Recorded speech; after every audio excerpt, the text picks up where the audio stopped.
तो agent Ross ये एक सीक्रेट मीटिंग में जाता है एक एजेंट से मिलने, एजेंट प्रेस्कॉट करके। और ये एजेंट प्रेस्कॉट ये ऑब्सेस्ड होता है स्क्रल्स को लेके। इसके पास बंच ऑफ सीक्रेट इन्फॉर्मेशन होती है स्क्रल्स की, जिससे ये बहुत ज्यादा डरा हुआ लग रहा होता है। इसकी थ्योरी होती है कि हमारी दुनिया खतरे में है और खतरा है ये स्क्रल्स। इसके हिसाब से स्क्रल लोग ये टेररिस्ट बन के अटैक कर रहे हैं अलग अलग देशों में, जिससे सभी देश आपस में भिड़ जाएं और एक ग्लोबल वॉर स्टार्ट हो जाए। ये चीज पॉसिबल भी हो सकती है क्योंकि स्क्रल्स की मेन पावर यही होती है कि वो किसी भी ह्यूमन का फॉर्म ले सकते हैं, शेप शिफ्टर्स होते हैं वो। लेकिन रॉस जेन्युइन सवाल पूछता है यहाँ पर कि जैसा हम सब जानते ही हैं कि निक फ्यूरी 30 साल पहले स्क्रल्स को लेके अपनी अर्थ पे आया था और स्क्रल्स इसके दोस्त थे, तो आखिर वो लोग ऐसा क्यों करेंगे, मतलब ह्यूमंस को हर्ट क्यों करेंगे। तो इसका आंसर भी होता है प्रेस्कॉट के पास। तो ऐसे समझो कि 30 साल पहले यहाँ पर स्क्रल्स आए थे, बट उस टाइम पे सब कुछ सही था क्योंकि वो मेहमान टाइप थे और निक फ्यूरी ने उनको प्रॉमिस भी किया था कि वो उनकी हेल्प करेगा। पर फिर वही सारे बवाल हुए, मार्वल की हिस्ट्री तो जानते ही हो, Civil War, Infinity War, Endgame, इन सब में फ्यूरी बिजी हो गया और फिर एक टाइम आया जहाँ पर वो वैनिश हो गया 3 साल के लिए। और वापस जिंदा होने के बाद ये पूरा चेंज हो गया, इसने अर्थ तक छोड़ दी थी, कहीं और ही सेट हो गया था। मीनवाइल इसी टाइम पे अर्थ पे स्क्रल्स ये सब वेट कर रहे थे फ्यूरी का और 30 साल बीत गए वेट करते करते। अब सोचो इतना वेट कौन ही कर पाएगा। तो इस वजह से कुछ ईविल स्क्रल्स लोग ये डिसाइड कर लेते हैं कि ये अपनी अर्थ को ही अपना न्यू घर बना लेंगे।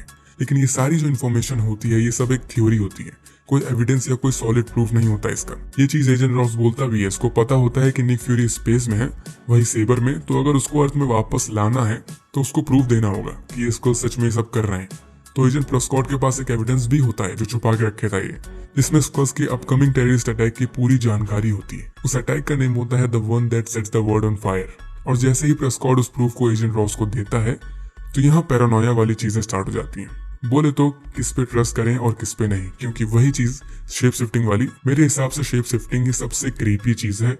खुद सोचो, अगर आपको पता हो कि आपके आसपास ऐसे क्रीचर हैं जो किसी भी ह्यूमन का रूप ले सकते हैं, तो आप हमेशा इस थॉट में खोए हुए रहोगे, डरे डरे से रहोगे कि कौन रियल है कौन फेक है, किस पे ट्रस्ट करें किस पे ट्रस्ट ना करें। तो वही चीज यहाँ पर होती है।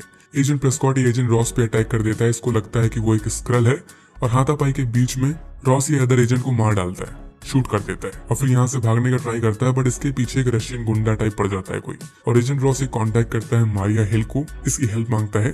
अब इसके बारे में तो सबको पता ही होगा, मार्वल की one of the oldest and underrated characters में से एक है ये।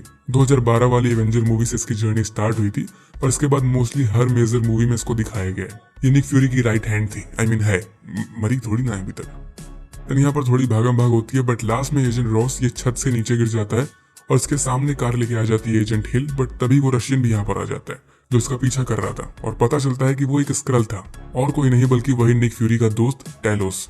और रॉस वहीं पर मारिया के सामने मर जाता है और अपने असली रूप में आ जाता है, मतलब वो भी एक स्क्रल था, इविल स्क्रल। तो फाइनली इस मोमेंट में कंफर्म हो जाता है कि जितनी भी इविल स्क्रल वाली थ्योरीज बताई गई अपने को कुछ मिनट पहले, तो वो सब सच होती है। सही में दुनिया खतरे में होती है। अब ये तो पता नहीं है कि एजेंट रॉस कब से स्क्रल बना फिर रहा है या फिर रिसेंट में ही बना, और ये एक स्क्रल था तो रियल वाला एजेंट रॉस कहाँ पर है, जिंदा भी है या नहीं, ये सब कुछ नहीं बताया गया फिलहाल अपने को। बट इसके बाद आता है सीरीज का इंट्रो जो कि काफी यूनिक होता है, लेकिन ये पूरा इंट्रो ये एआई से बना हुआ है, आर्टिफिशियल इंटेलिजेंस से। ऐसा मार्वल हिस्ट्री में फर्स्ट टाइम हुआ है कि एआई का यूज करके कुछ बिल्ड किया गया हो। अब इस चीज से फैंस तो ऑब्वियसली बहुत ज्यादा नाराज हैं क्योंकि करंट टाइम में आर्टिस्ट वर्सेस एआई वाला बवाल चल ही रहा है कि एआई आर्टिस्ट लोगों की जॉब खा रही है। तो इस वजह से मैंने काफी ट्वीट देखे जहां फैंस गरिया रहे हैं इनको, इवन बॉयकॉट सीक्रेट इन्वेजन भी चलने लगा है। मेरे लिए तो इतनी ज्यादा बड़ी डील नहीं है, बट कुछ लोगों के लिए होती है डील बड़ी, तो इस वजह से वो नाराज है। खैर, इंट्रो के बाद फाइनली अपने को निक फ्यूरी दिखाते हैं जो एंड गेम के बाद अब अपनी अर्थ पे आ जाता है। एक स्पेसशिप इसको छोड़ जाती है और अब इसका लुक ऑलमोस्ट पूरा चेंज हो चुका होता है। और फिर मारिया आती है, इसको अपने साथ ले जाती है टेलोस से मिलाने। यहाँ पर टेलोस की वाइफ सोरेन के बारे में पता चलता है कि उसकी डेथ हो चुकी है। उसकी डेथ कैसे हुई ये भी एक मिस्ट्री है यहाँ पर, जो कि आने वाले एपिसोड्स में रिवील होगी। टेलोस फ्यूरी को ये भी बताता है कि इसकी बेटी गाया वो भी गायब हो गई थी इन सब बवाल के बीच में। टेलोस जो एक टाइम पे लीडर था इनकी कम्युनिटी का, इसको ग्रुप से ही भगा दिया गया था, एक न्यू लीडर बन गया था यहाँ पर ग्रेविक करके, और टेलोस ये पूरा अकेला हो गया था। उस बीच फ्यूरी भी नहीं था इसके साथ। नाउ अब फ्यूरी जब वापस आता है तो टेलोस एंड मारिया इसको फुल सिचुएशन बताते हैं कि आखिर चल क्या रहा है अर्थ पे, स्पेशली रशिया में, क्योंकि उन सभी इविल स्क्रल्स लोगों का अड्डा यहीं पर होता है, मॉस्को में ही। स्क्रल्स लोग रेडिएशन से इम्यून होते हैं, इस वजह से वो लोग एक अबैंडन न्यूक्लियर प्लांट में छुप के रह रहे होते हैं। हालांकि ग्रेविक इसकी एग्जैक्ट लोकेशन पता नहीं होती किसी को, लेकिन इन लोगों को ये पता होता है कि नेक्स्ट अटैक कब और कैसे होने वाला है। वो एजेंट प्रेस्कॉट के पास वो प्रूफ था जो इनके पास आ गया था। तो नेक्स्ट टेररिस्ट अटैक में ये स्क्रल्स ये बॉम्ब्स का यूज करके किसी पब्लिक प्लेस को उड़ाने वाले होते हैं। और ये पूरा कांड ये लोग कुछ फेक अमेरिकन बन के करने वाले थे। एक ग्रुप था अमेरिकन अगेंस्ट रशियन करके, उनका फॉर्म लेके ये लोग अटैक करते ताकि कुछ ऐसा हो कि अमेरिकन वर्सेस रशियंस ये वॉर स्टार्ट हो जाए दो पावरफुल कंट्रीज के बीच में। तो इस चीज से समझ जाओ कि मामला कितना ज्यादा सीरियस है यहाँ पर। फ्यूरी भी यहाँ पर ये चीज समझ रहा होता है और इसी वजह से थोड़ी हवा खाने के लिए वॉक पे निकल जाता है। और एपिसोड में ये चीज मैंने नोटिस करी कि अपने को रैंडम लोगों को बहुत दिखाया गया है, मतलब उन पे फोकस किया गया है। जैसे इसकी वॉक के टाइम ही इसके सामने कपल्स थे, एक बच्ची थी, उसकी माँ थी, सब इसको घूर रहे थे। तो रैंडम्स को दिखाने का मकसद मेरे हिसाब से वही है जो कि मैंने बोला अभी कि यहाँ शेप शिफ्टर्स हैं, तो कौन रियल ह्यूमन है कौन फेक है ये बता नहीं सकते। तो हो सकता है कि सब के सब स्क्रल्स ही हो जो फ्यूरी पे नजर रख रहा हूँ, मे बी। वेल वॉक के टाइम यहाँ दो बंदे आते हैं, फ्यूरी को उठा के अपने साथ ले जाते हैं, एक लेडी के सामने रख देते हैं। ये लेडी होती है सोनिया फेल्सवर्थ, एक डेडली MI6 एजेंट। इसके काफी कनेक्शंस होते हैं और फ्यूरी इससे अच्छे से वाकिफ होता है। फ्यूरी के हिसाब से इसने अपने आप को किडनैप करवाया था ताकि ये इसके सामने आ सके। आई थिंक ये झूठ बोल रहा था और मौका देख के यहाँ पर हिडन कैमरा भी लगा देता है। ये दोनों ड्रिंक करते हैं, चिट चैट करते हैं स्क्रल्स के बारे में।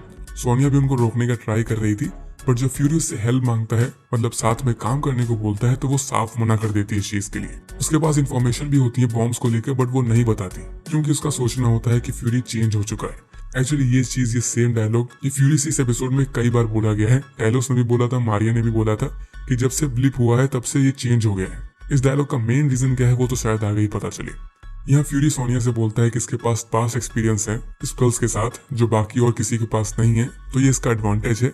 बट स्टिल वो इसके ऑफर को ठुकरा देती है। इवन ये तक बोलते हैं कि जिस स्पेस स्टेशन से आए हो वहीं वापस भाग जाओ हो। तो फ्यूरी को यहाँ से जाना पड़ता है। मीनवाइल यहाँ पर अपने को व्हाइट हाउस दिखाते हैं, मिस्टर प्रेसिडेंट दिखाते हैं और सरप्राइजिंगली जेम्स रोड्स, बोले तो वॉर मशीन आयरन मैन का पार्टनर, ये प्रेसिडेंट का एडवाइजर बन गया होता है, बोले तो राइट हैंड। और ये प्रेसिडेंट को बताता है कि फ्यूरी अर्थ पे वापस आ गया है और मारिया हिल एंड फ्यूरी ये दोनों लापता हैं। तो प्रेसिडेंट रोड्स को बोलता है कि तुम इस मैटर को हैंडल करो। तो इस सीन से दो चीजें समझ में आती है। पहली कि स्टेक्स बहुत ज्यादा हाई है यहाँ पर, बात प्रेसिडेंट तक पहुंच चुकी है तो समझ जाओ।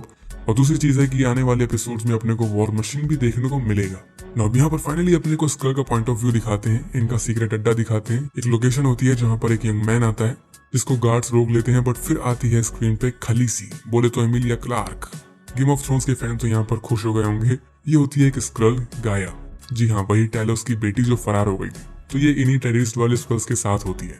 ये उस बंदे से उसका असली रूप दिखाने को बोलती है और तब जाके उसको अंदर आने देती है। और ये प्लेस ये फुल स्क्रल से भरी होती है। यहाँ पर 500 से ज्यादा स्क्रल्स होते हैं। एक तरीके से सेफ जोन होता है ये स्क्रल्स का। यहाँ पर ये लोग हंसी खुशी रहते हैं, बच्चे बड़े बूढ़े सब रहते हैं। ये लोग स्क्रल्स फूड तक यहाँ पर ग्रो करते हैं और इस प्लेस को इन्होंने नेम दिया होता है न्यू स्क्रलोस। तो बेसिकली ये इनका नया घर होता है। पर इनके बीच में अच्छी चीज ये होती है कि ये किसी को भी फोर्स नहीं करते टेररिस्ट बनने के लिए। जिसको यहाँ पर सिर्फ सेफली हंसी खुशी रहना होता है वो रहे आराम से, बट जिसको वॉरियर बनना होता है, बोले तो अपने घर के लिए लड़ना होता है, वो रिबल में शामिल हो जाए। और सिर्फ वॉरियर्स को ही अलाउ होता है इस प्लेस से बाहर जाना। बाकी जो नॉर्मल स्क्रल्स होते हैं वो यहाँ से बाहर नहीं जा सकते। आई मीन अब थोड़ी प्रिविलेज तो देंगे ना वॉरियर्स को ये लोग। खैर फिर अपने को दिखाते हैं कि गाया ये एक सीक्रेट रूम में जाती है जहाँ पर एक स्क्रल लेफ्टिनेंट पैगन ये एक न्यू स्क्रल को वॉरियर बना रहा होता है, टेररिस्ट बना रहा होता है बेसिकली। और ऊपर से एक शैडो फिगर देख रहा होता है, प्रोबेबली ये ग्रेविक ही होगा और कौन ही हो सकता है। बट यहाँ पर अपन इन सबका डार्क सीक्रेट देखते हैं कि ये लोग एक ह्यूमन को जो प्रिजनर होता है इसको लेके आते हैं। इसका फॉर्म ले लेता है वो न्यू वॉरियर स्क्रल और फिर ये उसको मशीन पे खड़ा करते हैं जिससे स्क्रल उसकी सारी मेमोरीज भी निकाल लेता है। ये वाली मशीन अपन कैप्टन मार्वल मूवी में देख चुके हैं, वो भी एक टाइम पे इसी के बीच में फंस गई थी आकर। और हाँ, ये जो सारे ह्यूमंस थे यहाँ पर प्रिजनर्स, ये वही अमेरिकन अगेंस्ट रशियंस ग्रुप के लोग होते हैं और कोई नहीं। मीनवाइल इस साइड फ्यूरी की टीम के साइड ये लोग वही स्काई कैम देख रहे थे जो सोनिया के घर में लगा था। तो उससे इनको पता चल गया था कि स्क्रल्स ये बॉम्ब्स कहाँ से लेने वाले हैं। एक बॉम्ब बिल्डर था पॉपरेशन करके, उसके पास से ये लोग बॉम्ब खरीदने वाले थे। और इस साइड अपने को फाइनली ग्रेविक को दिखाते हैं जिसकी बातों से ही इसकी इविलनेस साफ नजर आ रही होती है। ये खुद बोलता है अपने मुंह से कि हम तब तक नहीं रुकेंगे जब तक ये अर्थ हमारी नहीं हो जाती। Pure evil. और फिर वो लेफ्टिनेंट ये जाया को एक मिशन पे भेजता है। मिशन वही होता है बॉम्ब्स लाने वाला कि कैश दो और bombs low, simple in and out. तो ये उस जगह पहुंचती है पॉपरेशन के पास, बट यहाँ पर ऑलरेडी फ्यूरी की टीम आ चुकी थी। उन्होंने सोनिया के बंदे को भी रास्ते से हटा दिया था। बट गाया ये पीछे वाले डोर से चुपके से अंदर चली जाती है और बॉम्ब्स वाला बैग लेके निकल लेती है। लेकिन इसको मारिया देख लेती है जाते हुए और उसको शक हो जाता है तो वो इसको फॉलो भी करती है। और इस साइड बच्चे हुए मर्द ये पॉपरेशन से गुफ्तगू करने लगते हैं कि बॉम्ब्स कहाँ पर हैं एटसेट्रा एटसेट्रा। इनके बीच फाइट भी स्टार्ट हो जाती है और पता चलता है कि वो पॉपरेशन वो भी एक स्क्रल है। बट लास्ट में फ्यूरी इसको शूट कर देता है क्योंकि टैलोस ये अकेले नहीं लड़ पा रहा था, ही इज ओल्ड। इसी सीन के पहले इनकी कॉन्वर्सेशन दिखाई गई थी जहां पर हमें टैलोस की एज पता चली थी। ये 136 ईयर ओल्ड था, 136 साल का, बट उसका कहना था कि ह्यूमन एज के हिसाब से सिर्फ 40 साल का है। और यहीं पर हमें एवेंजर्स का रेफरेंस भी दिया गया है। जब टेलोस फ्यूरी से पूछता है कि तुमने अपनी मिडिल लाइफ में क्या बनाया, तो वो एकदम फुल स्वैग में बोलता है एवेंजर्स, जो कि सच है, एवेंजर्स टीम इसी ने बनाई थी।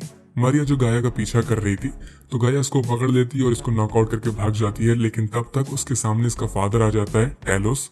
हालांकि टेलोस उसको रोकता नहीं है, ये अपनी गन तक हटा देता है। वो अगर उसकी बेटी ना होती तो शायद ये शूट करता, बट यहाँ पर रिश्तेदारी बीच में आ गई और ये गाया को बता भी देता है कि तुम्हारी मॉम वो मर चुकी है, जो कि गाया को नहीं पता था। और टेलोस ये भी हिंट देता है कि तुम जिनका साथ दे रही हो वही जिम्मेदार है तुम्हारी माँ की मौत के पीछे। बट स्टिल गाया यहाँ से भाग जाती है और ये माँ के मरने वाली न्यूज सुन के काफी ज्यादा सैड हो जाती है। एक पॉइंट पर लगता है कि इस चीज से शायद गाया ये सही ट्रैक पे आ गई है, मतलब अपने फादर की पार्टी में आ गई है, क्योंकि ये पहले तो ट्राई करती है गैरिक को रोकने का, मतलब ये लेफ्टिनेंट से बोलती है कि अटैक को पोस्टपोन कर दो कुछ टाइम के लिए, बट वो ऐसा नहीं करता। सो ये रात में चुपके से अपने फादर से मिलने जाती है और फुल मेक श्योर करती है कि कोई इसे फॉलो ना करे, क्योंकि ये अपनी जान पे खेल रही थी इस टाइम पे। ये अपने लोगों को छोड़ तो नहीं सकती थी, बट ये टेलोस को आके अपना पूरा प्लान बता देती है नेक्स्ट डे का, कि ये लोग कब और कैसे कहां पर अटैक करेंगे। 3 बॉम्ब्स होंगे, जिसमें से 2 इसी गाया के पास होंगे, 2 बैग में। ये बोलती है कि ये बैग्स में इंफ्रारेड डिस्प्ले कर देगी ताकि तुम लोग उसको देख सको और अटैक रोक सको। लेकिन गाया ये चीज भी बताती है कि ग्राविक जानता है कि तुम लोग वहां पर होगी। ग्राविक के लोग बोले तो स्क्रल्स ये चारों तरफ फैले हुए होते हैं, यहाँ तक कि स्क्रल्स को आपस में भी पता नहीं होता कि कौन कहाँ पर है। इसी वजह से ग्राविक को हर एक चीज की खबर होती है। 2 कदम आगे रहता है ये फ्यूरी से। खैर, फ्यूरी यहाँ पर एक बार में जाता है मारिया से मिलने। इनकी डीप कॉन्वर्सेशन दिखाई जाती है, जहाँ पर मारिया पूछती है कि आखिर तुमने अर्थ क्यों छोड़ी और अब जाके इस टाइम पे वापस क्यों आए हो। तो फ्यूरी कोई भी एग्जैक्ट आंसर नहीं देता, बातें बनाता है इधर उधर की, बट ये बोलता है कि टेलोस की वजह से वापस आया क्योंकि इसने उससे प्रॉमिस किया था। ये कुछ छुपा रहा होता है, ये तो पक्का है, बट क्या वो आगे ही पता चलेगा। पर यहाँ पर मारिया वही चीज बोलती है कि अब तुम पुराने वाले निक फ्यूरी नहीं रहे, तुम चेंज हो गए हो, क्योंकि पुराने वाले ओल्ड निक फ्यूरी को पता था कि आगे क्या करना है, लेकिन ये खोया खोया से रहता था। और ये साफ साफ बोलती भी है फ्यूरी से, you not ready for this, तुम्हारी वजह से कोई और हर्ट हो जाएगा। मारिया की इस लाइन को याद रखना। नाउ अब आता है एंडिंग सिनेरियो, अटैक वाला दिन। फ्यूरी की पूरी टीम रेडी हो जाती है बॉम्बर्स को रोकने के लिए, और वो लोग रेडी हो जाते हैं बॉम्ब्स फोड़ने के लिए, और अपन रेडी हो जाते हैं देखने के लिए कि कौन जीतेगा। गाया यहाँ पर आती है बैग्स के साथ, जिन पे स्प्रे भी होता है जैसा उसने बोला था, लेकिन वो लोग बैग्स को अलग अलग जगह पर ले जाने लगते हैं, जिससे इन तीनों को स्प्लिट होना पड़ता है, उनका पीछा करना पड़ता है अलग अलग। बट फ्यूरी के सामने आ जाती है एक बच्ची, जो कि एक लेडी में कन्वर्ट हो जाती है, फिर किसी और में, और फाइनली ग्रेविक में। और अपन समझ जाते हैं कि यहाँ पर कुछ गड़बड़ जरूर होने वाली है। जब मारिया एंड टेलोस उन बैग्स तक पहुंचते हैं तो वो खाली थे, उनमें कुछ भी नहीं था, और ग्रेविक इसके पास था रिमोट कंट्रोल, सो ये बटन दबा के सारे बॉम्ब ब्लास्ट कर देता है। और जैसा बताया गया था अपने को कि यहाँ पर टोटल 3 बॉम्ब्स थे, तो तीनों ब्लास्ट होते हैं अलग अलग जगह पे।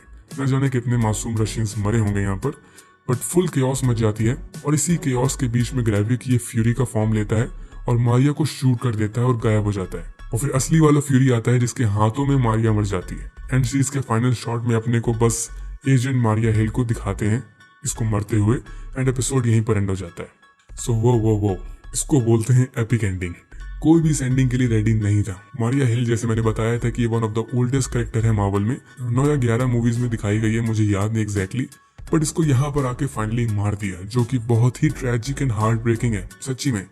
स्पेशली उसकी किस तरह मौत हुई, अगर ये देखोगे तो ज्यादा हार्ट ब्रेकिंग है।